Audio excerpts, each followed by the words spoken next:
नमस्ते, म छितेन तपाईहरुलाई स्वागत गर्छु छितेन डुक्पा रेसिपीमा। अनि आज चाहिँ म यो सजिलो तरिकामा आलुको पराठाको रेसिपी शेयर गर्न गइरहेको छु।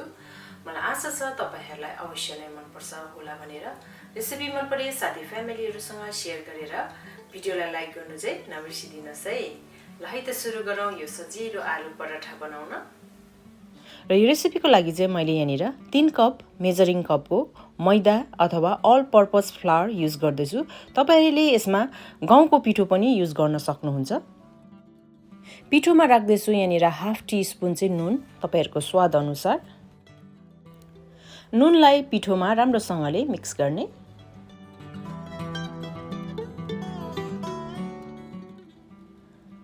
पिठोमा अब पानी राख्दै नरम डो रेडी गर्न पर्छ, तर डो चाहिँ एकदमै नरम हुन पर्छ।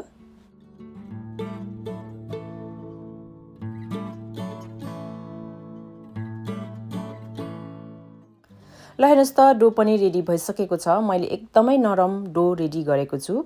यदि पानी अलिकति बेसी भएर गिलो भयो भने खासै फरक पर्दैन। अब यसमा मैले राख्दैछु 3 टेबलस्पुन तेल।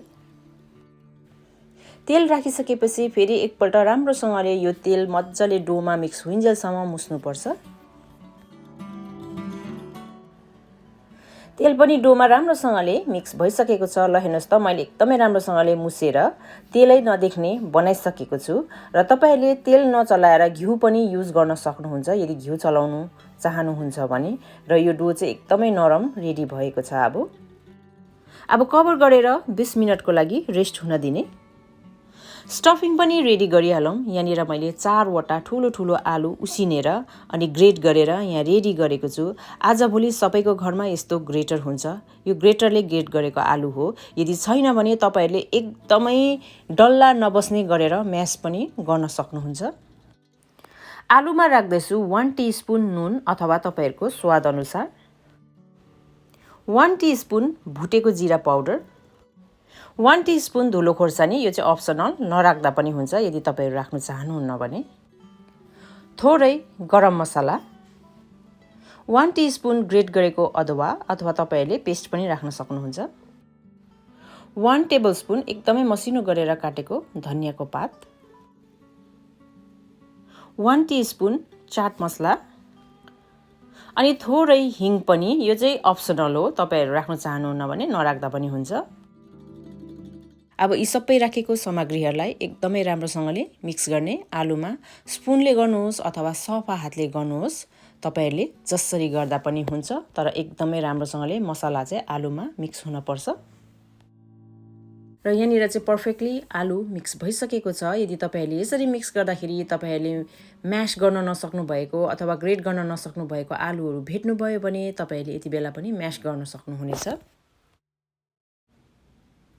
स्टफिङ पनि रेडी छ। अब डोलाई काटेर एक एकवटा डल्ला छुटाउँदै बेलेर जाने र कसरी बेल्ने म तपाईहरुलाई अगाडि भिडियोमा देखाउँछु।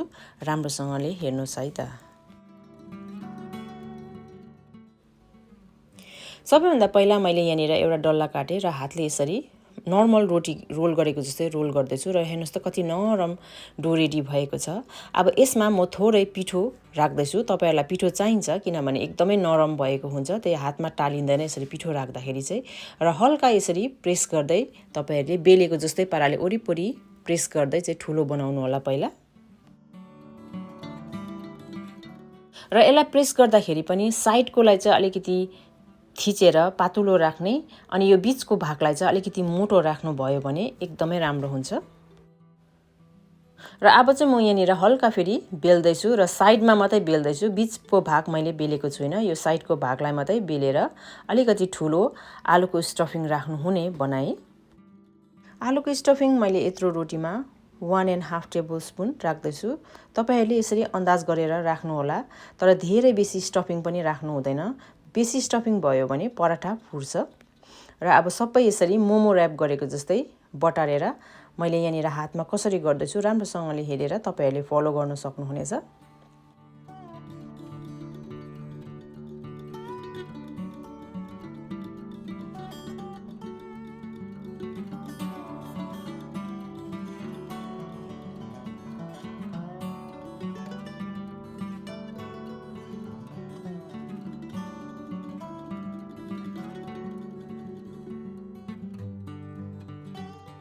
स्टफिङ हालेर रेडी त भयो। अब फेरि पिठो छर्केर यो स्टफिङ हालेको डोलाई हल्का तर सेन्टरबाट यसरी प्रेस गर्दै लाने।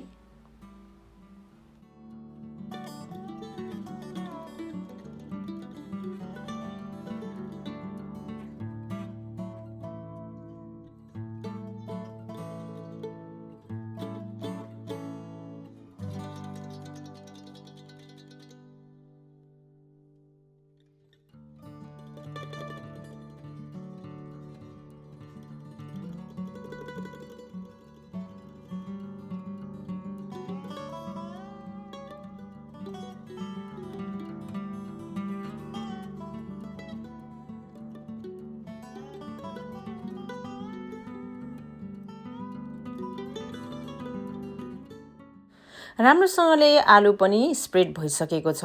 यसरी गर्दाखेरि चाहिँ आलु एकदमै राम्रोसँगले स्प्रेड हुन्छ। र अब चाहिँ म बेल्नुपट्टि लागे र एकदमै हल्का प्रेस गरेर यसरी बेल्ने, एकदमै हार्ड प्रेस गर्नु हुँदैन। हल्का हल्का बेल्ना राख्दै यसरी बेल्दै लाने र तपाईहरुलाई पराठा कतिको मोटो कतिको पातलो राख्नु मन छ त्यही अनुसार तपाईले राख्नु, तर सारै पातलो पनि नगर्नु होला, अलिक ठिकठिकैको नै राख्नु होला। ल हेर्नुस् त दुवैपट्टि एकदमै राम्रोसँगले बेलिएको छ यो आलुको पराठा। यसरी बेल्नु भयो भने चाहिँ तपाईहरुको आलु पराठा एकदमै पर्फेक्ट बनिन्छ र एकपल्ट अवश्य नै यो मेथड ट्राई गर्नु होला। पराठा पोल्नको लागि मैले यहाँनिर प्यान मज्जाले तताइसकेको छु र यो राम्रोसँगले हिट भइसकेको छ।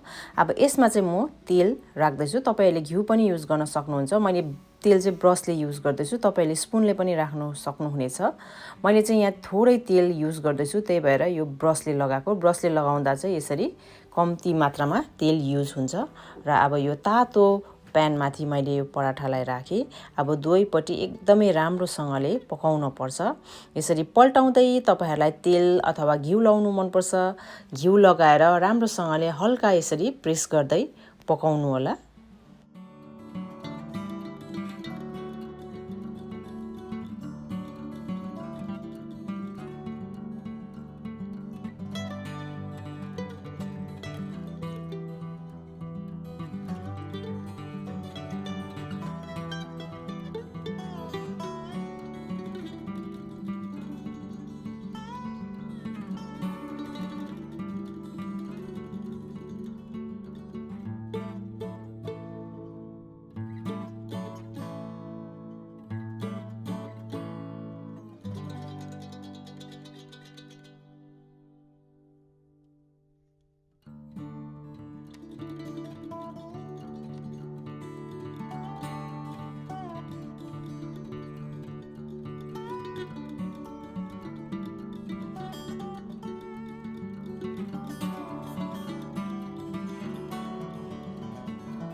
ल हेर्नुस् त कति राम्रो फुल्यो आलु पराठा। तपाईहरुको पनि यसरी नै फुलिन्छ। तपाईहरुले पनि यसरी नै यो मेथड युज गरेर बनाउनु भयो भने मलाई आशा छ तपाईहरुले अवश्य नै यो इन्स्ट्रक्सन फलो गर्नुहुन्छ र मलाई आशा छ तपाईहरुको पनि यसरी नै पर्फेक्ट आलु पराठा बनेर तपाईहरुले परिवारसँग बसेर मज्जाले इन्जोय गर्न सक्नुहुनेछ भनेर।